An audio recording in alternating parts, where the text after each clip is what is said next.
नमस्कार, आप सभी का गोल्डन जीके 21 में। तो फ्रेंड्स, फाइनली आप लोगों के बीच में अगला मॉक टेस्ट लेके आ चुका हूँ बिहार दरोगा के लिए।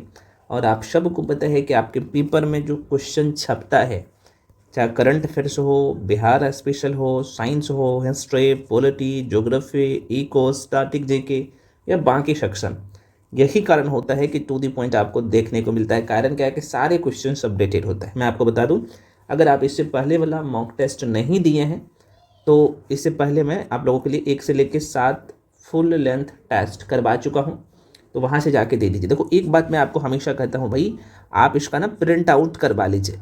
अब प्रिंट आउट मैं क्यों बोल रहा हूं, देखिए जैसे करंट अफेयर्स का ही क्वेश्चन है, किसी बुक में भी नहीं मिलेगा, है ना, बहुत मेहनत किया गया आप लोगों के लिए। तो देखो कितने डिटेल में सारी चीज़ें आपको मैं दिखाता हूँ, इसका एक्सप्लेनेशन देख सकते हो।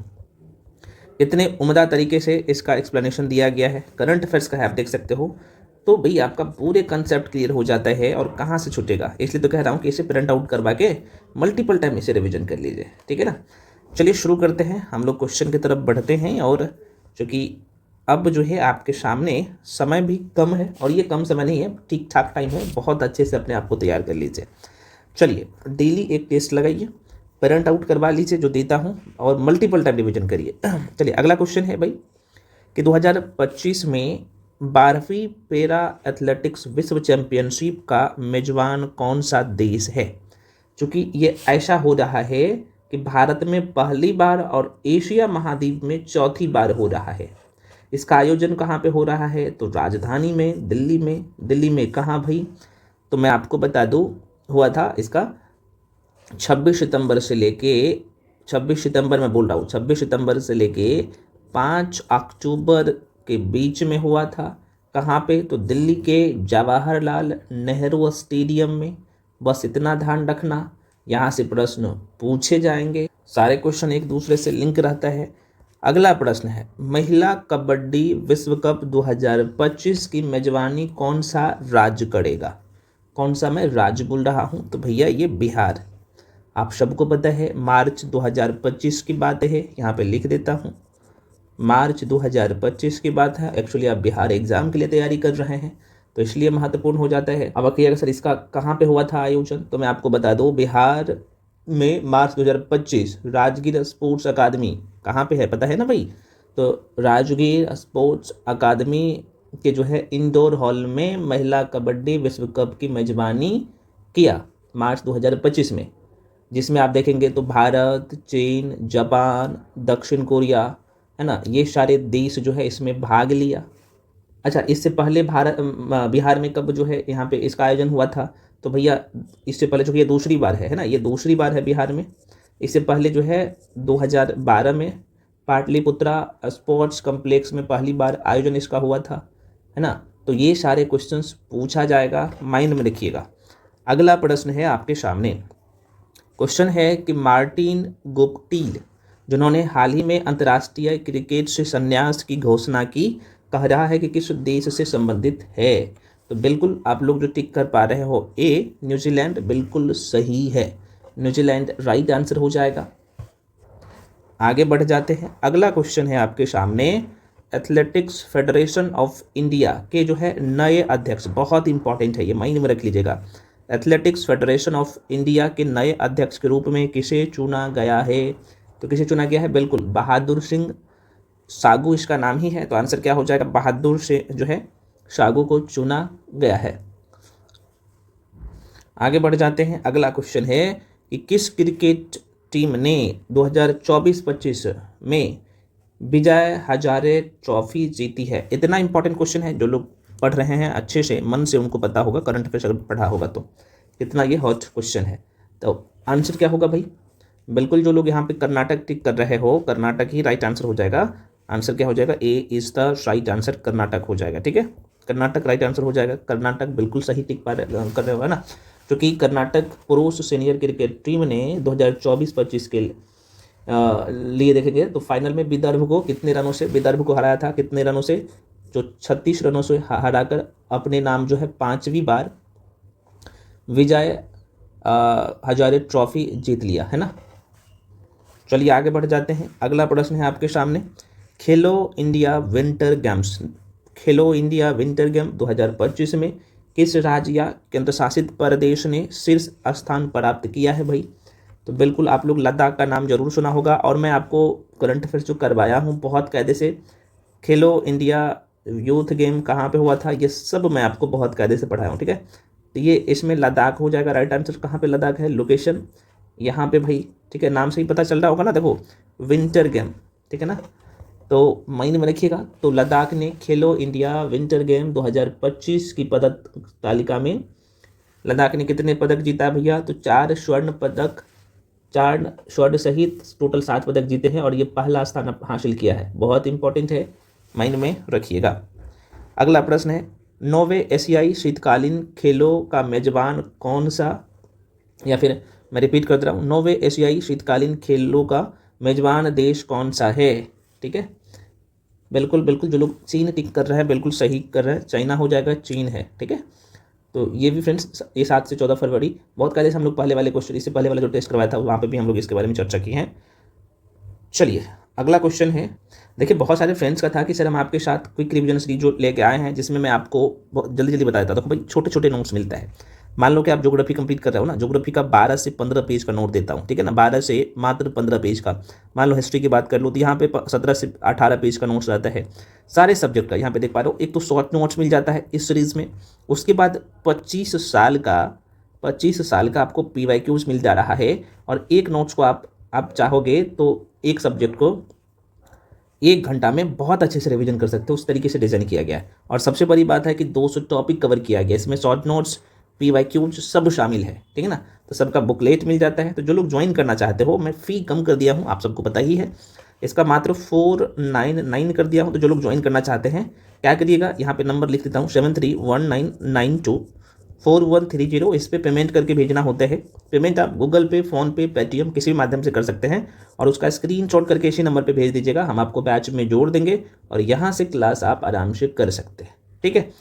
तो सारे सेक्शन का आपको मैं पुनः बता दे रहा हूँ, शॉर्ट नोट्स मिलता है, 25 साल का आपको टॉपिक वाइज जो कि कहीं नहीं मिलेगा, उसका कंप्लीट मास्टर वीडियो भी मिलता है, और सारे सेक्शन का आपको बुकलेट मिलता है। इसलिए कह रहा हूँ कि ये सीरीज सर्वोत्तम है। कहीं भी पढ़े हो, एक बार आके से में जुड़ के ना रिवीजन कर लो, बहुत उम्दा तरीके से करवाया गया, ठीक है। इसका जो वीडियो है मास्टर वीडियो यूट्यूब पे मैं फ्री में करवा रहा हूँ, आप वहाँ से सारे वीडियो एक्सेस कर सकते हैं, चाहे तो आप देख सकते हैं जाके। अभी मैं उसमें Indian geography, environment, ancient, medieval पूरे तरीके से कंप्लीट करवा दिया हूँ, और हम लोग 15 दिसंबर से पहले सारे सेक्शन को कंप्लीट कर लेंगे, ठीक है ना। हो सकता है 20 दिसंबर तक चला जाए, लेकिन 20 दिसंबर से पहले सारे सेक्शन को कंप्लीट कर लेंगे, ठीक है। जो भी इन्फॉर्मेशन चाहिए फ्रेंड्स, इसी नंबर पे कॉल भी कर सकते हो। अच्छा, बहुत सारे फ्रेंड्स कहते हैं कि सर हम आपके साथ मॉक टेस्ट बैच में जुड़ना चाहे तो देखो भाई, आपके लिए मात्र 399 में 1-2 टेस्ट नहीं है, ये पूरे 50 टेस्ट है, और ये 50 टेस्ट आप दे देते हैं, क्योंकि अभी आराम से दे सकते हो। तो जाहिर सी बात, आपके एग्जाम में लगभग 60 क्वेश्चन यहीं से डायरेक्टली आपको दिखेगा, है ना, क्योंकि इस तरीके से मॉक टेस्ट को डिज़ाइन किया गया है। तो जो लोग ज्वाइन करना चाहते हो, नंबर वही है, यहाँ पे लिख देता हूँ, नंबर वही है, ये नंबर है 7319924130 पे पेमेंट करना होता है। पेमेंट गूगल पे, फ़ोन पे, पेटीएम किसी भी माध्यम से कर सकते हैं। उसके बाद हम आपको इस बैच में भी जोड़ देंगे, ठीक है। चलो बढ़ते हैं क्वेश्चन। ये रहा अगला क्वेश्चन है भाई आपके सामने कि फीफा विश्व कप 2025 में किन देशों को बाहर रखा गया है? 2025 की मैं बात कर रहा हूँ, तो बिल्कुल इसमें 3 देश है ना। कौन कौन सा है भाई? पाकिस्तान है, यहाँ पे लिखा हुआ है पाकिस्तान है भाई, रूस है, और कांगो को बाहर रखा गया है। मैं आपको बता दूं, बहुत महत्वपूर्ण क्वेश्चन है। पाकिस्तान, रूस और कांगो को विभिन्न मुद्दों के कारण 2026 फीफा विश्व कप से बाहर कर दिया गया है। पाकिस्तान को निष्पक्ष चुनावों के लिए संशोधित फुटबॉल महासंघ के संविधान को लागू करने में विफल रहने के कारण निलंबित कर दिया गया, ठीक है। तो ये सारी चीज़ें आप देख लीजिएगा, डिटेल एक्सप्लेनेशन है, और एक बार सरसरी निगाहों से जो काम का है मैं वो तो बता ही देता हूँ। हर वर्ष किस दिन को महापरिनिर्वाण दिवस के रूप में मनाया जाता है? बिल्कुल 6 दिसंबर इज द राइट आंसर होगा भाई। डॉक्टर भीमराव रामजी अंबेडकर की पुण्यतिथि पर उन्हें श्रद्धांजलि देने के लिए 6 दिसंबर को महापरिनिर्वाण दिवस के रूप में मनाया जाता है। अब आपके मन में क्वेश्चन आएगा, सर आप राम जी क्यों बोले? भैया डॉक्टर भीमराव अंबेडकर के जो पिताजी थे, उनके नाम जो है राम थे, है ना, राम जी थे, तो आप सबको पता है कि पहले जो है ना लोग अपने बच्चे को नाम रखते थे ना, तो उसमें अपने पिता को नाम जोड़ देते थे। ठीक है, तो आप डॉक्टर भीमराव रामजी अम्बेडकर दिखे तो भाई मन में संकोच नहीं होना चाहिए। और इस बार जो है कौन सा जयंती मनाया गया है, तो 68वें नंबर का है ना। महापरिनिर्वाण का मतलब बौद्ध धर्म में क्या होता है, जब मृत्यु को प्राप्त कर लेते हैं, आप सबको पता है। तो यहाँ से प्रश्न पूछता है, ठीक है ना, क्योंकि ऑलरेडी डॉक्टर भीमराव अम्बेडकर जो है बौद्ध धर्म को अपनाए थे। आशा करते हैं आपने सारे पॉइंट्स को समझ लिया। अगला क्वेश्चन है, पराक्रम दिवस 23 जनवरी को किस स्वतंत्रता सेनानी की जयंती के उपलक्ष्य में मनाया जाता है, बताइए। बिल्कुल, जो लोग आंसर टिक कर रहे हो वेरी वेरी इंपॉर्टेंट है, ठीक है। तो यहाँ पे आंसर क्या हो जाएगा, B is the right answer, Subhash Chandra Bose. बिल्कुल सही टिक कर रहे हो। देखो भाई, पराक्रम दिवस 2025 जो मनाया गया है, नेताजी सुभाष चंद्र बोस के जन्म स्थली कटक के बाराबती किले में कितना, तो 23 से 25 जनवरी तक मनाया जाएगा, ये मनाया जाता है। और ये कौन सा था भाई, तो ये 128वीं इस बार होगा, ठीक है ना। चलो भाई आगे बढ़ जाते हैं, अगले क्वेश्चन पे बढ़ जाते हैं। भारत के प्रधानमंत्री को हाल ही में किस देश द्वारा कौन सा, तो ऑर्डर ऑफ मुबारक अल कबीर, ध्यान रखना ये वाला लाइन है ना, क्या नाम है इसका, ऑर्डर ऑफ मुबारक अल कबीर से सम्मानित किया गया। किसके द्वारा, कौन सा देश ने किया है भाई, तो कौन कर सकता है, नाम से ही पता चल रहा होगा, कुवैत ने ऐसा किया है। तो 22 दिसंबर 2024 के बाद है ना, तो जो कि पूछे जा सकते हैं इसलिए मेंशन कर दिया हूं। अगला प्रश्न है भाई आपके सामने, फरवरी 2025 में मुख्य चुनाव आयुक्त के रूप में किसे नियुक्त किया गया है। सभी लोग को पता है मुख्य चुनाव आयुक्त अभी ये ज्ञानेश कुमार, न्यूज़ में था, बिहार विधानसभा का चुनाव हुआ था इसमें, इसलिए पूछे जा सकते हैं। तो आंसर हो जाएगा A is the right answer, ठीक है। आगे बढ़ जाए, अगले क्वेश्चन पे बढ़ते हैं। दिया सलाई बहुत ही महत्वपूर्ण है, तो दिया सलाई किस नोबेल शांति पुरस्कार विजेता की आत्मकथा है। दिया सलाई अभी अलग अलग जो एग्जाम हुआ है उसमें प्रश्न ये पूछ लिया गया है, तो बिल्कुल आंसर जो कैलाश सत्यार्थी टिक कर रहे हैं, बिल्कुल आप सही टिक कर रहे हैं, ठीक है ना, ध्यान रखिएगा। अगला क्वेश्चन है फ्रेंड्स आपके सामने है भाई, राष्ट्रीय सुरक्षा सलाहकार बोर्ड के अध्यक्ष किसे नियुक्त किया गया है, जो कि बिहार के दरोगा के मैं बात कर लूँ एग्जाम का, तो ये फेवरेट क्वेश्चन है, तो आलोक जोशी राइट आंसर हो जाएगा। अगला प्रश्न है, किस ग्राम पंचायत ने, देखो यहाँ पे कुछ लोग क्या करते हैं ना भाई, मॉक टेस्ट आप सिर्फ एक बार नहीं लगाओ, 2 से 3 बार एक टेस्ट को लगाइए, और ये वीडियो के थ्रू लगाइए। आप क्या करिए, 1 से लेके 100 तक क्वेश्चन को लिख लीजिए ABCD करके सबके सामने, उसके बाद मैं बताता हूँ तो खुद से पहले बनाइए कौन सा आंसर होगा, उसके बाद मिला लीजिए, उसके बाद जो गलती की है इसका PDF तो रहता ही है आपके पास, है ना, और इसका प्रिंट आउट भी आप करवा लेते हैं, तो वहाँ से उसका एक्सप्लेनेशन देख लीजिए। यही अप्रोच होता है अगर नंबर बढ़ाना है तो, और अभी भी आपके पास अच्छा खासे टाइम है, तो बोनाफाइड बन जाइए, बस मैं यही कहूँगा। किस ग्राम पंचायत ने ई गवर्नेंस 2025 के लिए कौन सा, तो आप यहाँ पे देख सकते हैं, राष्ट्रीय पुरस्कार के तहत डिजिटल गवर्नेंस श्रेणी में स्वर्ण पदक जीता। कौन जीता है भाई, तो बिल्कुल ये रोहिणी ग्राम पंचायत महाराष्ट्र ने जीता। बिहार मत टिक कर दीजिएगा, हालांकि बिहार इसमें ऑप्शन में ही नहीं है, तो ये रोहिणी ग्राम पंचायत महाराष्ट्र होगा। आगे बढ़ जाते हैं, विश्व पर्यावरण दिवस 2025 पर सर्वाधिक प्रभावशाली पर्यावरणविद पुरस्कार किसे मिला। कितने लोग, बिल्कुल आचार्य प्रशांत को मिला, है ना, इसे मिला। प्रशांत किशोर मत टिक कर दीजिएगा भाई, ध्यान रखना, यह आचार्य प्रशांत है, ठीक है ना। आगे बढ़ जाते हैं, किस संगठन ने वैश्विक जोखिम रिपोर्ट 2025 जारी किया। कौन सा रिपोर्ट जारी किया है भाई, वैश्विक जोखिम, बहुत अच्छा लाइन है, कौन सा संगठन, कौन सा ऑर्गेनाइजेशन लागू किया है, तो बिल्कुल जो लोग यहाँ पे बी टिक कर रहे हो सही है, विश्व आर्थिक मंच के द्वारा किया जाता है, विश्व आर्थिक मंच के द्वारा किया जाता है, ध्यान रखिएगा। ये सब हम लोग करंट अफेयर्स को जो है ना थ्योरी वाला क्लास में कर चुके हैं टॉपिक वाइज। अगला प्रश्न है, किस संस्था ने जून 2025 के लिए वित्तीय स्थिरता रिपोर्ट जारी किया है। वित्तीय स्थिरता रिपोर्ट जारी किया है, तो RBI ने किया भैया, ध्यान रखना, भारतीय रिजर्व बैंक के द्वारा किया गया है। हाल ही में भारतीय रिजर्व बैंक ने जून 2025 के लिए वित्तीय स्थिरता रिपोर्ट जारी किया, RBI ने किया। चलो आगे बढ़ते हैं भाई, अगला क्वेश्चन, ग्लोबल इनोवेशन इंडेक्स 2025 में भारत का स्थान कौन सा है।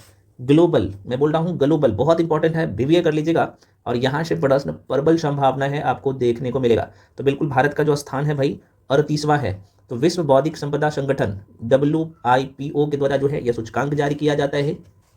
तो पहले नंबर पे कौन है, तो आप कहेगा सर पहले नंबर तो मैक्सिमम वही देश रहता है, कौन सा देश भैया, स्विट्जरलैंड, नाम जरूर सुना होगा ना, तो स्विट्जरलैंड बोल सकते हो, स्विट्जरलैंड हम लोग बोलते हैं, ठीक है। तो स्विट्जरलैंड जो है रहा ये पहले स्थान पे है, और भारत का स्थान कौन सा है, तो 38वां नंबर पे भारत है, बस ध्यान रखना। इससे पिछली बार जो है जब ये रिपोर्ट जारी किया गया था 2020 में, तो भारत का स्थान कितने नंबर था, तो ये 48वें नंबर पे था भारत, 48 नंबर पे, मतलब 10 स्थान ठीक हुआ है भारत का। ठीक है, आगे बढ़ जाते हैं। अगला क्वेश्चन, नारकोटिक्स ड्रग आयोग के कौन से, तो 68वें सत्र की अध्यक्षता के लिए किस देश को चुना गया, तो बिल्कुल भारत को चुना गया है इसके लिए। आगे बढ़ जाते हैं, किस देश ने जनवरी 2025 में एक नया पर्यटन कर मैं टैक्स में बात कर रहा हूँ, लागू किया है भाई। अब देखो ये ऐसा काम कौन कर सकता है, तो रूस ने किया है। तो रूस ने आज से एक नया, आज से नहीं इन द सेंस मैं बात कर रहा हूँ, ये तो एक्चुअली ये लागू कर दिया है जुलाई से, जुलाई 2024 की ही बात है, ये थोड़ा सा पीछे का क्वेश्चन लिया हूँ, तो जुलाई 2024 से ये लागू कर दिया है। ठीक है ना, तो रूस ने किया है। ठीक है ना, आगे बढ़ जाते हैं। अगला क्वेश्चन आपके सामने क्वेश्चन है, निम्नलिखित में से किस अधिनियम में जो है कलकत्ता के सर्वोच्च न्यायालय की स्थापना का प्रावधान किया गया था। पोल साइंस का क्वेश्चन है, इंडियन पॉलिटी का क्वेश्चन है, कितने लोग बता सकते हो। बिल्कुल, रेगुलेटिंग एक्ट 1773 का रेगुलेटिंग एक्ट आपने पढ़ा है, तो 1773 के रेगुलेटिंग एक्ट में कोलकाता में सर्वोच्च न्यायालय की स्थापना का प्रावधान किया गया है। और जिसकी स्थापना किया गया था, कब किया गया था, तो 1773 का रेगुलेटिंग एक्ट था, और 1774 में लागू किया गया था। और आपको मैं बता दूं एक व्यक्ति का नाम जो कि इसका मुख्य न्यायाधीश था, तो प्रथम जो मुख्य न्यायाधीश था सर एलिजा इम्पे है ना, सर एलिजा इम्पे ऐसे लिखा जाता है। ठीक है, तो इसका नाम था सर एलिजा इम्पे, जो है प्रथम मुख्य न्यायाधीश चुना गया था। आगे बढ़ जाते हैं मेरे भाई। चलो अगला प्रश्न है आपके सामने, कह रहा है कि किस अधिनियम के द्वारा ब्रिटिश संसद ने चाय और चीन के व्यापार को छोड़कर ईस्ट इंडिया कंपनी के भारत के साथ व्यापारिक एकाधिकार को समाप्त कर दिया था। लो, कौन सा अधिनियम के तहत ऐसा किया गया था, तो आप सबको बहुत कायदे से पढ़ाया हूं, और आप लोग पढ़े हैं पॉलिटी वाला सेक्शन में, और मैं पोल साइंस पढ़ाता हूं, तो सबसे पहला जो चैप्टर रहता है वो भारत का संवैधानिक विकास ही रहता है। ठीक है, तो उसमें हम लोग पढ़ चुके हैं, आपको पता ही है। तो आंसर क्या होगा, चार्टर अधिनियम 1813 में ऐसा प्रावधान किया गया। 1813 का चार्टर अधिनियम के माध्यम से ब्रिटिश संसद ने चाय और चीन के साथ व्यापार को छोड़कर ईस्ट इंडिया कंपनी के भारत के साथ व्यापारिक अधिकार या एकाधिकार को समाप्त कर दिया था, जबकि 1833 के चार्टर अधिनियम द्वारा कंपनी के समस्त व्यापारिक कार्य को समाप्त कर दिया था। भविष्य में कंपनी को केवल राजनीतिक कार्य करने थे। 1833 में पूरे तरीके से समाप्त कर दिया था, है ना, तो ये थोड़ा सा ध्यान रखिएगा। 1813 में आपने देख लिया चाय और चीन के साथ। आगे बढ़ जाते हैं भाई, अगला क्वेश्चन है निम्नलिखित में से किस अधिनियम के अंतर्गत भारतीय विधान परिषद को बजट पर बहस करने की शक्ति प्रदान किया गया, तो बिल्कुल आंसर इसका बी हो जाएगा, भारतीय परिषद अधिनियम 1892 राइट आंसर हो जाएगा। देखो भाई, 1892 के भारतीय परिषद अधिनियम ने विधान परिषद के कार्यों में वृद्धि की। इसके तहत बजट पर बहस करने की शक्ति दी गई, परंतु मतदान देने का अधिकार अभी भी नहीं दिया गया था। और इस अधिनियम के तहत, मतलब कि 1892 के अधिनियम के तहत 6 दिन की पूर्व नोटिस पर कार्यपालिका से प्रश्न पूछने की अनुमति दी गई, परंतु पूरक प्रश्न पूछने का अधिकार नहीं था। और पूरक प्रश्न क्या होता है, पॉलिटी में हम लोग पढ़ चुके हैं, पढ़ा चुका हूँ बहुत, इसलिए मैं कह रहा हूँ रिवीजन जाके कर लो। टेस्ट का मतलब होता है क्वेश्चन आता है, और आपका दायित्व है कुछ चैप्टर पर जाकर रिवीजन कर ले। एक निर्वाचित संविधान सभा द्वारा भारत के संविधान का निर्माण करने का प्रस्ताव किया था, बताइए। बिल्कुल सी हो जाएगा, क्रिप्स मिशन द्वारा किया गया था, तो बिल्कुल आंसर क्या हो जाएगा, सी हो जाएगा। कब किया गया था भैया, तो सर्वप्रथम, चूंकि एक शब्द आपने देखा था, इन्होंने एक शब्द का जिक्र किया था, तो इसलिए इसका जो है 1942 में किया था। ये प्रश्न पूछता है, द्वितीय विश्व युद्ध के बाद ये कहानी शुरू हुआ था, आपको पता होना चाहिए, द्वितीय विश्व युद्ध समाप्त होने के बाद। अगला प्रश्न है 1946 में निर्मित अंतरिम सरकार में कौन सा पद, तो कार्यपालिका परिषद के उप सभापति थे। कार्यपालिका का, है ना, जवाहरलाल नेहरू, बिल्कुल जो लोग सही टिक कर रहे हो, कार्यपालिका हो जाएगा। देखो भाई, हुआ ये था, मैं थोड़ा सा यहाँ पे से पतला करता हूँ, है ना, लिखूंगा तो अच्छा से। ये 24 अगस्त की बात है, 24 अगस्त 1946 की बात है भाई। तो अंतरिम राष्ट्रीय सरकार की घोषणा इस व्यवस्था के साथ की गई कि अंतरिम सरकार 2 सितंबर 1946 को जो है ना कार्यभार संभालेगी। वायसराय इसमें कार्यपालिका परिषद के पदेन अध्यक्ष था, और जवाहरलाल नेहरू उपाध्यक्ष या उपसभापति बोल सकते हो, बनाया गया था। ठीक है ना, ध्यान रखिएगा। अगला प्रश्न है भाई, भारतीय संविधान में राज्यों की संघ की संकल्पना प्राप्त किया गया है कौन से संविधान से, तो सभी को पता है ये प्रावधान जो लिया गया है ब्रिटिश नॉर्थ अमेरिका अधिनियम से। ठीक है ना, तो आंसर क्या होगा, सी हो जाएगा। भारतीय संविधान में राज्यों का संघ की संकल्पना ब्रिटिश नॉर्थ अमेरिका, जिसे आप कह सकते हो कनाडा बोल सकते हो, चलो इसे आप कनाडा लिख लो, कनाडा बोल सकते हो, कनाडा के संविधान से लिया गया, ऐसे बोल सकते हो। भारतीय संविधान के अनुच्छेद 1 के अनुसार क्या कहता है कि भारत राज्यों का संघ है, भारत राज्यों का संघ है, अनुच्छेद आर्टिकल 1 में लिखा हुआ है ना, हम लोग पढ़े हैं ना भाई। तो यह प्रावधान कनाडा से, या फिर ये कनाडा नहीं देता है एग्जाम में आजकल जानबूझ के, तो अगर देगा ब्रिटिश नॉर्थ अमेरिका अधिनियम, तो ये टिक कर लेना, हो जाएगा। अगला क्वेश्चन है, निम्नलिखित में से कौन सा एक युग्म सही सुमेलित है। आइए देख लेते हैं, ये बड़ी कर दिया है भाई, चलो कोई बात नहीं, ये एक ही में कर दिया है क्या भाई, स्पेस थोड़ा सा देना चाहिए, कोई बात नहीं। तो देखो यहाँ पे है क्या, यहाँ पे स्पेस कर लीजिएगा आप लोग। तो संविधान का दूसरा भाग में क्या है भाई, तो दूसरा भाग में नागरिकता है, नागरिकता है, मौलिक अधिकार तीसरा में है, आप सबको पता है, तो इसलिए गलत हो जाएगा। संविधान का तीसरा भाग में क्या है, देखो उल्टा दे दिया है, तीसरा भाग में मौलिक अधिकार है, तो ये भी गलत है, मौलिक अधिकार है। संविधान का चौथा भाग में क्या है, तो ये मौलिक कर्तव्य, यहाँ पे चौथा भाग में मौलिक कर्तव्य होगा, तो ये तो बिल्कुल सही है, तो ये बिल्कुल सही हो जाएगा आप लोग, है ना, मौलिक कर्तव्य हो जाएगा, ये सही है, यही सही है, तो आंसर इसका सी हो जाएगा। पांचवा में क्या था, संविधान का पांचवा भाग में क्या है, नीति निषेध तत्व, तो बिल्कुल नहीं है ना, ये गलत दिया है, तो आंसर क्या हो जाएगा, ये सी हो जाएगा। अगला प्रश्न है, भारतीय संविधान की जो है निम्न दी गई अनुसूचियों में से कौन सी एक राज्यों के नामों की सूची और उनके राज्य क्षेत्रों का ब्यौरा देती है। बहुत अच्छा क्वेश्चन है भाई, कौन सा हो जाएगा, है ना, बिल्कुल पहली बिल्कुल राइट आंसर हो जाएगा, पहली हो जाएगा। देखो मैं बता देता हूँ, पहली अनुसूची में क्या है भाई, पहली अनुसूची में यह है कि राज्यों या संघ, राज्य या केंद्र शासित प्रदेश के नाम और उनके राज्य क्षेत्र विस्तार का ब्यौरा दिया गया है। दूसरी में क्या है भाई, यहाँ पे लिख देता हूँ, दूसरी में क्या प्रावधान किया गया है कि संवैधानिक पदाधिकारियों के वेतन के बारे में, है ना, कितना वेतन दिया जाएगा, वो तीसरी अनुसूची में, ये अनुसूची है, ध्यान रखिएगा, मैं जो लिखा हूँ। तीसरी में क्या है कि भाई शपथ ग्रहण, वेतन तय हो गया तो अब शपथ ग्रहण लेगा, है ना, शपथ ग्रहण लेगा। और चौथी में क्या हुआ भाई, तो चौथी में आप सबको पता है, चौथी अनुसूची में क्या है, राज्यसभा के स्थानों का आवंटन, तो राज्यसभा के बारे में है चौथी में, है ना, राज्यसभा के बारे में। इस तरीके से ध्यान रख सकते हो, पूछे जाते हैं क्वेश्चन। आगे बढ़ जाते हैं आप, संविधान की व्याख्या करने का अंतिम अधिकार किसे है, तो कौन कर सकता है भाई, कौन कर सकता है, बिल्कुल सर्वोच्च न्यायालय कर सकता है ना, सर्वोच्च न्यायालय कर सकता है, सर्वोच्च न्यायालय कर सकता है। किस तारीख को उड़ीसा को बिहार के पृथक, दोबारा सुनिए, किस तारीख को उड़ीसा को बिहार के पृथक कर, मतलब बिहार से होना चाहिए, कोई बात नहीं, तो बिहार से पृथक कर मतलब कि अलग करके, अलग जो है यहाँ प्रांत का दर्जा दिया गया था उड़ीसा को भाई। लो आंसर आपके सामने, तो कब हो जाएगा, 1 अप्रैल 1936 की बात है, कई बार पूछा गया है क्वेश्चन। बिहार के किस जिले को सिल्क सिटी, कौन से, तो सिल्क सिटी में आपको डायग्रामी के लिए बिहार स्पेशल पढ़ाया हो ना, ये सब पढ़ा चुका हूँ। तो सिल्क सिटी के नाम से हम लोग किसे जानते हैं, तो आप कहेगा सर यहीं पे भागलपुर है ना, भागलपुर को जानते हैं, भागलपुर जिला है, उसे सिल्क सिटी के नाम से जानते हैं, माइंड में रखिएगा। चलिए आगे बढ़ जाते हैं। अगला क्वेश्चन है, बिहार राज्य के प्रथम मुख्यमंत्री कौन थे, बिहार राज्य के प्रथम मुख्यमंत्री कौन थे, तो बिल्कुल ये हो जाएगा, श्री कृष्ण सिन्हा थे भाई, बिहार राज्य के प्रथम मुख्यमंत्री। क्योंकि बिहार राज्य के प्रथम मुख्यमंत्री श्री कृष्ण सिंह को चुना गया था, और ये जो रहा था प्रथम बार, यहाँ पे डेट लिख देता हूँ भाई, काय के लिए बोलेगा कि गुरुजी डेट नहीं लिखते हो, ठीक है लिख देता हूँ। तो 1946 से 1961 की बात है, लगभग 14 साल 10 माह तक, लगभग 15 साल हो गए ना, 2 महीना कम है ना, तो वहाँ तक। और प्रेजेंट टाइम में सीएम कौन है भाई, तो आप कहिएगा सर सीएम नीतीश कुमार है, नीतीश बाबू है। ये कौन सी बार है इसका, तो 10वीं बार है, जो 2025 में जो शपथ ग्रहण हुआ है ना, तो 10वीं बार है। आगे बढ़ जाते हैं भाई, और पंचायत की बहुत इंपॉर्टेंट है, पंचायत की जागीर बिहार में किस भाग के रूप में निश्चित ही वर्णित है, बताइए ये कहाँ पे है भाई, ये इसके बारे में तो ये आप सबको पता है, पादशाहनामा है, मुगल बादशाह शाहजहां के दरबारी इतिहासकार जिसका नाम था अब्दुल हामिद लाहौरी ने पादशाहनामा में लिखी थी, जिसमें पंचायत की जागीर को बिहार के अधीन एक भाग के रूप में बताया गया है।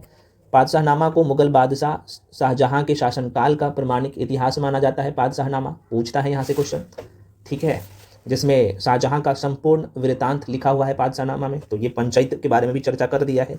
अगला प्रश्न है, बिहार की ग्रामीण साक्षरता दर है ना, साक्षरता दर कितना है भाई, बिल्कुल ग्रामीण में बोल रहा हूँ, तो बिल्कुल ये 2011 जनगणना के अनुसार है, ये भी आपको ध्यान रखना है। तो भैया इसका आंसर हो जाएगा ग्रामीण साक्षरता दर, यहाँ पे ऑप्शन में आपको दिखेगा ये 2011 जनगणना के अनुसार। अभी लेकिन ये डाटा चेंज हो जाएगा जब यहाँ पे होगा, तो मैं आपको बता दूँ 2011 जनगणना के अनुसार बिहार की ग्रामीण साक्षरता दर, एक ऑप्शन इसे सही कर लीजिएगा, यहाँ पे 59.78 कर लीजिएगा, ये ग्रामीण साक्षरता दर है, ध्यान रखिएगा। हाँ, और देखो भाई बिहार देश का सबसे कम साक्षरता वाला राज्य है ना, जिसमें ओवरऑल साक्षरता दर बिहार की बात करें तो बिहार का साक्षरता दर की बात कर ले तो 61.8% है। अगर मैं पुरुष की बात कर लूँ तो ये भाई 71.2% है। और महिला की बात कर लो, बिहार की मैं बात कर रहा हूँ, भारत की नहीं कर रहा हूँ, तो 51 दशमलव कहीं पे 8 रहता है लेकिन कहीं पे 5 रहता है लिखा हुआ, ठीक है ना। तो एक ये 8 ही मान के चलिए, कहीं पे 5 भी रहता है ना। तो 51.5 लिखता हूँ, कहीं कहीं पे 8 आपको दिखेगा, क्योंकि 51.50% है, 5% बोल सकते हो, 51.5 ये सही है, ठीक है। अच्छा, ये जो आंकड़ा है कहीं पे आपको ग्रामीण जो क्या कहते हैं साक्षरता दर है, तो 7-8 की जगह पे 6-8 या 6-9 भी दिखेगा, है ना। तो ये लगभग में आंकड़ा है, ध्यान रखिएगा। अब यहाँ पे अगला क्वेश्चन है भाई, बताओ कि पुरुषार्थ कितने हैं। पुरुषार्थ कितने हैं? बिल्कुल 4 है। हिंदू धर्म में 4 पुरुषार्थों अर्थात पुरुषार्थ चतुर्थ की मान्यता प्राप्त है। 4 पुरुषार्थ कौन कौन सा है? तो धर्म, अर्थ, काम और मोक्ष, है ना। तो ये थोड़ा सा माइंड में रखिएगा। आंसर क्या होगा? 4 है भाई। मगध शासक बिंबिसार, बिंदुसार नहीं है, बिंबिसार, जो कि हड़िया वंश के संस्थापक है। तो इनके कार्य के चिकित्सक कौन थे भाई? इनके चिकित्सक कौन थे? सबको पता है, मुझे पता है, आजीवक नाम था इसका। पंचतंत्र किसके द्वारा लिखा गया था? बहुत ही एनसीईआरटी में छपा हुआ है, इसलिए बहुत पूछता है। तो विष्णु शर्मा के द्वारा लिखा गया है पंचतंत्र। देखो भाई, पंचतंत्र जो है ना की रचना विष्णु शर्मा द्वारा किया गया है ना। इसमें 5 तंत्रों या इसे 5 भागों में बांटा गया है। मित्र भेद, मित्र लाभ, कालो लुकियम, ये इस तरह के नाम है। तो माइंड में थोड़ा सा रखिएगा, मेंशन कर दिया हूँ। मुद्रा राक्षस नामक पुस्तक के लेखक कौन था? मुद्रा राक्षस कौन लिखा है? तो विशाख दत्त के द्वारा लिखा गया है।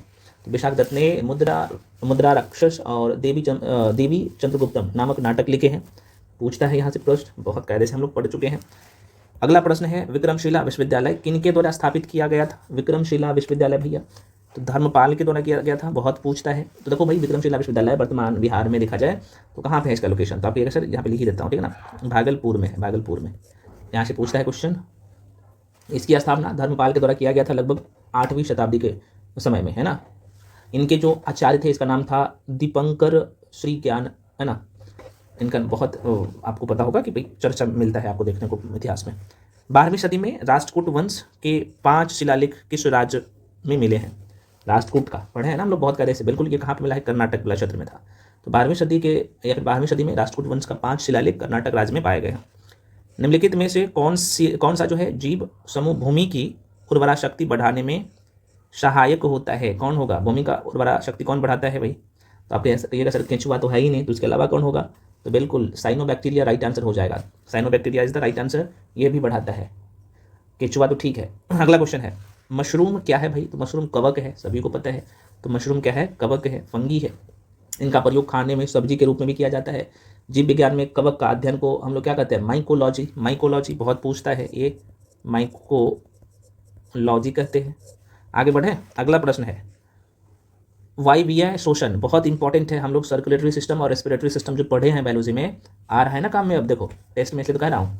तो कह रहा है कि वायवीय शोषण में ग्लूकोज के विखंडन से प्राप्त क्या होता है? तो कार्बन डाइऑक्साइड और जल प्राप्त होता है भैया, CO2 और जल प्राप्त होता है। गाय का दूध कह रहा है, गाय का दूध के बारे में पूछा है कि क्या है, इसका कलर कौन सा होता है? अच्छा नहीं, गाय का दूध के बारे में आपसे पूछा है कि भाई वसा कितने प्रतिशत तक होगा। तो गाय के दूध में 3 से 4% तक वसा की मात्रा पाई जाती है, जबकि भैंस के दूध में 7 से 8% तक, है ना।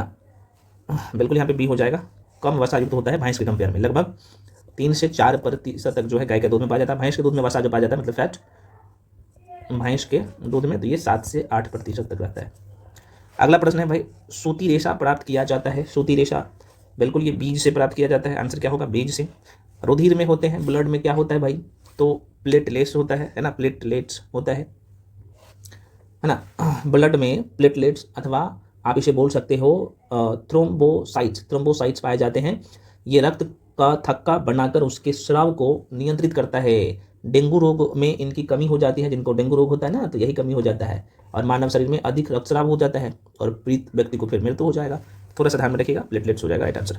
अगला क्वेश्चन है, मानव शरीर के किस अंग में रुधिर, ब्लड जो है, ब्लड की मैं बात कर रहा हूँ, रुधिर मीन्स ब्लड, ऑक्सीजन युक्त होता है? बहुत पूछता है, ऑक्सीजन युक्त होता है, ऑक्सीजन युक्त होता है। बिल्कुल फेफड़ा राइट आंसर हो जाएगा।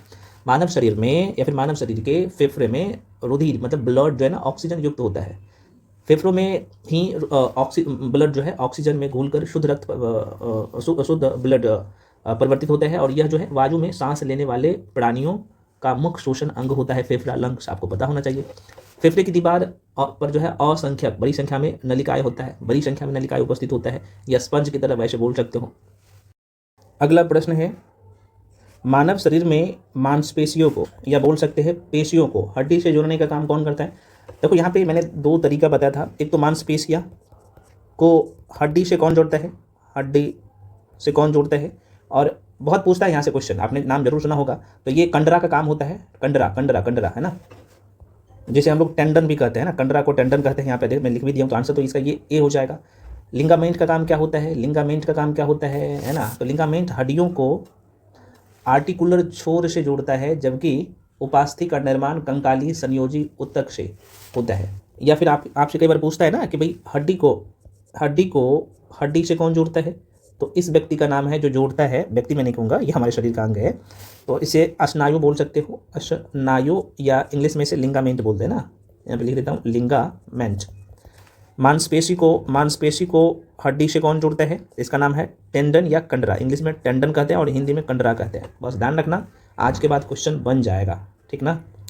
अगला प्रश्न है आपके, अगला क्वेश्चन है फ्रेंड्स, यहाँ पे ये आपके सामने क्वेश्चन कह रहा है कि कौन सा अंग पाचित भोजन में विषालु पदार्थ का अवशोषण करता है। ये कौन सा अंग हमारे शरीर का करता है, तो बिल्कुल लीवर करता है, जिगर करता है, लीवर करता है। आगे बढ़ जाते हैं। विद्युत शक्ति का इकाई क्या है, एसआई मात्रक क्या है, तो बिल्कुल भाई वाट होता है, हम लोग वाट में मापते हैं। तो किसी विद्युत परिपथ में जिस दर से विद्युत ऊर्जा स्थानांतरित होती है तो उसे विद्युत शक्ति, इलेक्ट्रिक पावर कहते हैं। और इसका एसआई मात्रक जो होता है, विद्युत शक्ति का एसआई मात्रक होता है वाट, जिसे हम लोग डब्ल्यू से डिनोट करते हैं। किस उपकरण के उपयोग से किसी तरल पदार्थ के विशिष्ट घनत्व को मापा जाता है भाई, तो कितने लोग बता सकते हो, बिल्कुल बी हो जाएगा, हाइड्रोमीटर राइट आंसर हो जाएगा ना, hydrometer is the right answer. देखो फोनोमीटर से ध्वनि तीव्रता को मापते हैं, फोनोमीटर, हाइड्रोमीटर से तरल पदार्थ के विशिष्ट घनत्व को, एमीटर से विद्युत धारा को, अमीटर से या एमीटर बोल सकते हो। हाइग्रोमीटर की बात कर लो तो ये वायुमंडलीय आर्द्रता को मापता है। तो ये पूछता है सारे क्वेश्चन। पारसेक निम्न में से किसका मात्रक है भाई, लो आ गया। तो ये हमें लंबी दूरी अगर मापना हो ना तो पारसेक का प्रयोग करते हैं, ठीक है ना। एक पारसेक बराबर कितने प्रकाश वर्ष होता है भाई, यहाँ पे पूछता है, कई बार पूछा गया क्वेश्चन है। तो एक पारसेक बराबर कितने प्रकाश वर्ष होते हैं, तो आप कहिएगा सर 3.262 प्रकाश वर्ष होता है मीटर में। अगर मीटर में पूछा जब ये तो 3.08 गुने 10⁻16 मीटर, या आप ये बोल सकते हैं, दोनों में से कोई बोलना। अगला प्रश्न है, पृथ्वी से सूर्य की अधिकतम दूरी क्या है। अधिकतम दूरी में पूछा हूँ तो लगभग 152.1 बिलियन किलोमीटर के आसपास में है ये। बोस आइंस्टीन कंडेंसेट क्या होता है, तो ये क्या होता है भाई, तो आप सबको पता है विद्युत कम गतिज ऊर्जा। देखो बोस आइंस्टीन कंडेंसेट, जिसे हम लोग BEC कहते हैं शॉर्ट फॉर्म में, तो ये बहुत कम गतिज ऊर्जा होती है, बहुत कम गतिज ऊर्जा, बहुत कम गतिज ऊर्जा। यह पदार्थों का एक अवस्था होता है, पदार्थ का एक अवस्था होता है जो तब बनती है जब बोसॉन नामक कण के एक समूह को परम शून्य, लगभग 0 केल्विन के अत्यंत निकट तापमान तक ठंडा किया जाता है, जिसमें उनकी गतिज लगभग समाप्त हो जाती है और वे एक क्वांटम अवस्था में आ जाता है। तो क्या हो जाएगा, बहुत कम गतिज ऊर्जा इसमें होगा। तो आंसर क्या हो जाएगा भाई, सी टिक कर लीजिएगा। अगला क्वेश्चन है, बांध में संग्रहित जल युक्त है, उसमें कौन सा ऊर्जा होता है, ये पूछ लिया है। तो आप सबको पता है उसमें स्थितिज ऊर्जा होता है, सी इज द राइट आंसर। इसका एक्सप्लेनेशन देख लीजिएगा। अगला प्रश्न है भाई, निम्नलिखित में से किसका जड़त्व अधिकतम होता है, किसका जड़त्व अधिकतम होता है ऑप्शन के हिसाब से, तो एक रेलगाड़ी का ऑप्शन पे है ना, होगा ना, नाम से ही पता चल रहा होगा, है ना। तो एक रेलगाड़ी का जड़त्व ऑप्शन के हिसाब से देख लो, ट्रक से ज़्यादा रेलगाड़ी का होगा ना। गति के तीसरे नियम के अनुसार बल एवं प्रतिबल क्या है, ये पूछ दिया है। तो ये विपरीत दिशा में अलग अलग वस्तुओं पर कार्य करता है। तो आंसर क्या होगा, ये डी। मथने के पश्चात क्रीम दूध से पृथक किया जाने का कारण है, क्या कारण है, बिल्कुल ये अपकेंद्री बल हो जाएगा, राइट आंसर है ना। सोनार का फुल फॉर्म पूछ दिया है भाई, इसका फुल फॉर्म बता दो। तो बिल्कुल जो लोग साउंड नेविगेशन और रेजिंग मेंशन किए हो, बिल्कुल आंसर डी हो जाएगा। बहुत ठंडे मौसम में, एसन का मैं बात कर रहा हूँ, बहुत ठंडे मौसम में, बहुत एसन मतलब टीन को हम लोग दर्शाते हैं, टीन। तो करेक्ट, बहुत ठंडे मौसम में निम्न में से किस कारण से पाउडर में बदल जाता है, एसन निम्न में से पाउडर में, तो बिल्कुल डी हो जाएगा। सफ़ेद एसन से सेल्टी एसन में बदलने के कारण जो अक्रिस्टलीय है, ठीक है ना। तो आंसर ये हो जाएगा। आगे बढ़ जाते हैं, निम्न में से कौन सा कोलाइड नहीं है, लो कौन कोलाइड नहीं होगा, बिल्कुल बी, क्लोरोफिल क्लोराइड नहीं, बाकी धुआं, रूबी ग्लास, दूध, सबका सब क्लोराइड है। क्लोरोफिल क्लोराइड नहीं है, क्लोरोफिल या पर्णहरित एक प्रोटीन युक्त जटिल रासायनिक यौगिक है? पत्तों का रंग हरा होता है, या फिर आप बोल सकते हो कि पत्तों का हरा रंग इसी वर्णक के कारण से, किसके कारण से? क्लोरोफिल के कारण से ही होता है। तो जिसे हम लोग फोटोसिंथेसिस कहते हैं ना, आपको पता होगा। तो जिसमें प्रकाश संश्लेषण होता है, और ये कोलाइड नहीं है, जबकि अन्य जो है सभी कोलाइड का उदाहरण है। अगला क्वेश्चन है समांगी मिश्रण, मतलब कि समांगी मिश्रण का उदाहरण है, बहुत पूछता है, हम लोग पढ़ चुके हैं केमिस्ट्री में। तो चीनी और पानी का मिश्रण जो आपको दिख रहा होगा, ये समांगी मिश्रण है ना। आप ही देखो ना, समांगी मिश्रण में क्या, जो समान मिल जाए, पता ना चले। विषमांगी मिश्रण में क्या होता है? तो जैसे पीतल हो गया, क्लोरोफॉर्म या जल हो गया, ये सब क्या है? विषमांगी मिश्रण है। पूछता है मेरे भाई, ध्यान रखना। पदार्थ का सबसे छोटा कण जो पदार्थ की सब विशेषता बताता है, वह कौन सा है? सब विशेषता, एक शब्द बोला है, तो अणु होता है। अणु अणु अणु अणु अणु होगा, ध्यान में रखिएगा। पूछता है किसी तत्व एवं यौगिक का वह छोटा कण जो स्वतंत्र होता है, अणु कहलाता है। यह पदार्थ की समस्त विशेषता बताता है, जबकि परमाणु तत्व का सूक्ष्मतम कण होता है। किसी तत्व, परमाणु क्या होता है? किसी तत्व का सूक्ष्मतम कण होता है, लेकिन अणु क्या होता है? ये यौगिक का कह सकते हो कि छोटा से छोटा कण होता है। किसी तत्व का सबसे छोटा कण परमाणु। ये पूछता है, दोनों में अंतर देके मैं पढ़ाया हूँ बहुत कायदे से। आंसर क्या होगा बाबू? डी हो जाएगा, यहाँ पे अणु हो जाएगा। निम्नलिखित में कौन सा रासायनिक परिवर्तन नहीं है? निम्नलिखित में से कौन सा जो है रासायनिक परिवर्तन नहीं है, ये बोल रहा है भाई, बताओ। तो बिल्कुल सी हो जाएगा। उबलता हुआ पानी रासायनिक परिवर्तन नहीं है, उसे ठंडा, मतलब मैंने आपको एक चीज बता दी, जो मिल जाए भौतिक परिवर्तन, ना मिले रासायनिक परिवर्तन, है ना। तो बिल्कुल इसका सी हो जाएगा। बाकी जो है, या प्रकाश संश्लेषण क्या है? रासायनिक परिवर्तन है। देखो, प्रकाश संश्लेषण कुछ लोगों को लगता है कि भाई ये प्राकृतिक रूप से होता है, तब तो ये भौतिक परिवर्तन होगा। बाबू, भौतिक परिवर्तन नहीं है, रासायनिक परिवर्तन है, ये ध्यान रखना। मैं डिटेल में इसके बारे में पढ़ा चुका हूँ। बहुलीकरण, ये तो आप सबको पता है कि रासायनिक परिवर्तन है। दहन ऑलरेडी रासायनिक परिवर्तन है, बल्कि ये जो उबलता हुआ पानी रासायनिक परिवर्तन नहीं है, क्योंकि पानी को उबाल कर हम लोग फिर से उसी अवस्था में ला सकते हैं। अगला क्वेश्चन है, निम्नलिखित में से कौन सी प्रक्रिया ठोस से सीधे गैस में या वाष्प में जो है, वाष्प बोल सकते हो, वाष्प में कन्वर्ट हो जाता है? तो ऊर्ध्वपातन हो जाएगा। बहुत कुछ सब्लिमेशन हम लोग पढ़े हैं ना, बिल्कुल ध्यान रखिएगा। जिसमें आप सबको पता है कि ammonia chloride, Kapoor, iodine, naphthalene का हम लोग जलाते हैं, तो ऐसा होता है। अगला क्वेश्चन है, कोलाइडी कणों द्वारा प्रकाश के परिकिरणन की परिघटना कहलाती है, क्या कहलाता है? तो टिंडन प्रभाव कहलाता है भाई। देखो, टिंडन प्रभाव क्या होता है? कोलाइडी कणों द्वारा प्रकाश के परिकिरणन की परिघटना टिंडन प्रभाव कहलाता है। देखो, ये टिंडन प्रभाव वह परिघटना है, यह घटना है जिसमें एक कोलाइडी विलयन के कण प्रकाश की किरण को क्या करता है? परिकिरणित कर देता है, जो उन पर निर्देशित होती है, जिसे हम लोग क्या कहते हैं? टिंडन परिकिरण के रूप में भी हम लोग इसे जानते हैं। पूछता है क्वेश्चन, बहुत मायने रखता है ये क्वेश्चन, माइंड में रखिएगा। मोनाजाइट से क्या प्राप्त होता है, ये पूछ रहा है। मोनाजाइट से क्या प्राप्त होता है? बिल्कुल यहाँ पे थोरियम हो जाएगा, इसे सही कर लीजिएगा भैया, थोरियम होता है। थेरियम लिखा हुआ है, ठीक है। धुआं कैसे बनता है भाई? लो, तो धुआं बनता है कैसे? गैस में ठोस से। धुआं एक जो है कोलाइड है, धुआं एक कोलाइड है जो हवा में उपस्थित ठोस एवं गैस के कणों से बना होता है ना। तो आंसर क्या होगा? ए। अगला प्रश्न है, समस्थानिकों के रासायनिक गुण समान होते हैं क्योंकि, लो आगे क्वेश्चन, तो इसमें परमाणु क्रमांक समान होता है, परमाणु क्रमांक समान होता है, लेकिन उसका जो द्रव्यमान होता है वो अलग अलग होता है ना, पढ़े हैं ना बहुत कहते से। भारत में प्रतिवर्ष आर्थिक सर्वेक्षण कौन प्रकाशित करता है? आर्थिक सर्वेक्षण कौन प्रकाशित करता है? तो भैया प्रत्येक साल वित्त मंत्रालय, भारत सरकार के द्वारा, तो वित्त मंत्रालय के द्वारा। अगला प्रश्न है, इको का क्वेश्चन है भाई, इकोनॉमिक्स का। रिजर्व रेपो रेट में वृद्धि, लो आगे क्वेश्चन, तो बिल्कुल आंसर कि तरलता को क्या करता है भैया? घटाता है ना। तो आंसर क्या होगा? तरलता को घटाता है। बैंक दर को बढ़ाने का प्रभाव कम हो जाएगा यदि, बैंक दर को बढ़ाने का प्रभाव कम हो जाएगा यदि क्या होगा? तो CRR कम कर दिया जाए तो, है ना। CRR का फुल फॉर्म कितने लोग जानते हो? CRR कैश रिजर्व रेशियो होता है, कई बार फुल फॉर्म पूछ देता है, तो CRR।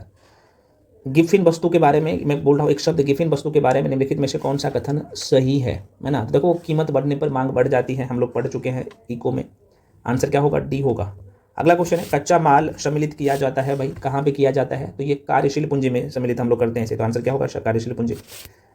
विद्यालय की इमारत के रखरखाव पर की जाने वाली जो खर्च है, ये किस में आता है? देखो, बेसिक सा क्वेश्चन है, लेकिन यही परेशान करता है। बिल्कुल, ये पूंजीगत एवं विकास व्यय दोनों में आएगा, ठीक है ना। तो आंसर इसे डी कर लीजिएगा। अगला क्वेश्चन है, निम्न में से कौन सा प्रत्यक्ष कर का, प्रत्यक्ष टैक्स का उदाहरण नहीं है, ये पूछा है।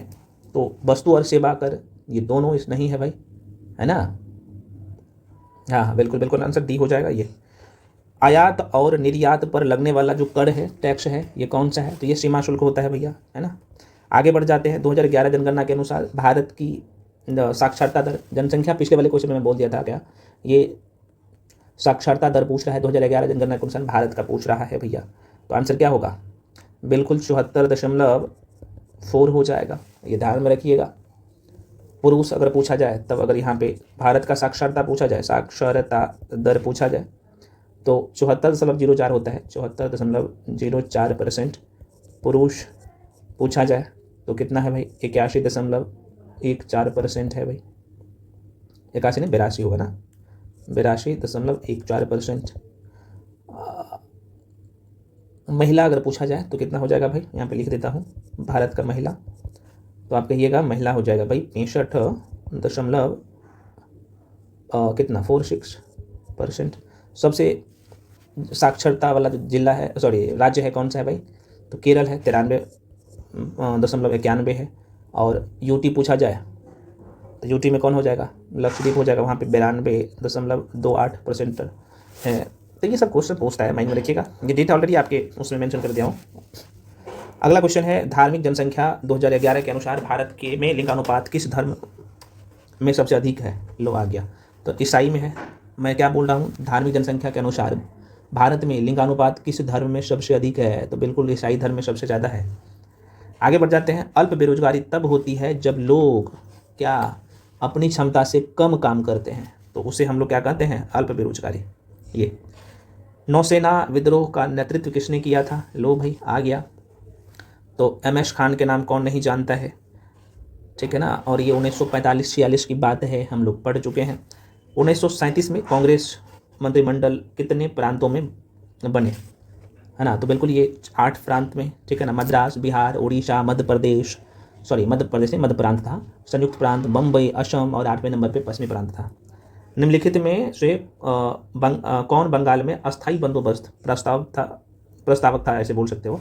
अस्थायी बंदोबस्त, अब यहाँ पे लोग सोचेगा सर कर्नवालिस तो है ही नहीं, तो कोई बात नहीं, कर्नवालिस के बाद भी एक व्यक्ति आया था जिसका नाम क्या था?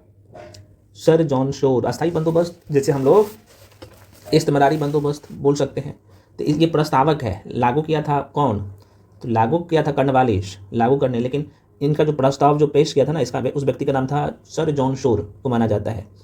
बहुत पूछता है। और 1793 की बात है भाई, 1793 की बात है।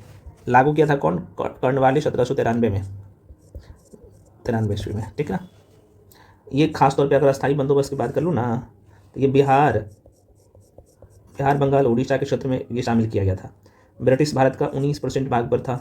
यहाँ पे 3 लोग था, ऊपर में ब्रिटिश कंपनी था, बीच में जमींदार था, और नीचे में क्या था भाई? किसान था।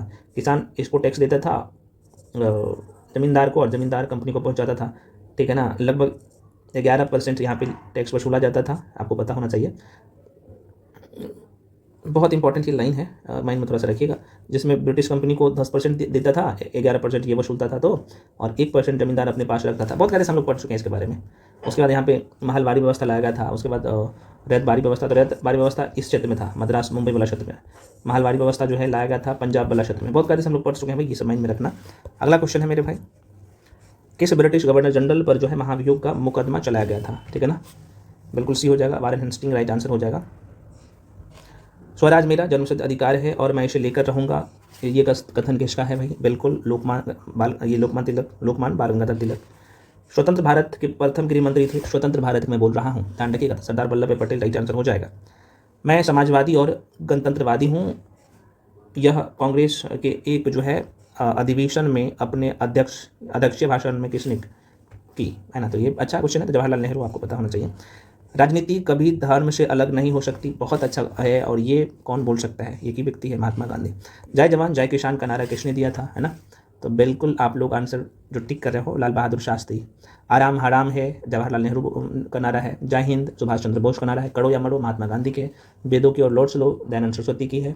और इनकलाब जिंदाबाद भगत सिंह की है। ध्यान रखना, ये पूछता है सब। भारत में संपूर्ण क्रांति का आह्वान जो है किसने किया था? भारत में बोल रहा हूँ, तो बिल्कुल डी हो जाएगा, जयप्रकाश नारायण। निम्नलिखित में से कौन अरब सागर में स्थित द्वीप समूह है? ठीक है, तो कौन सा हो जाएगा अरब सागर में?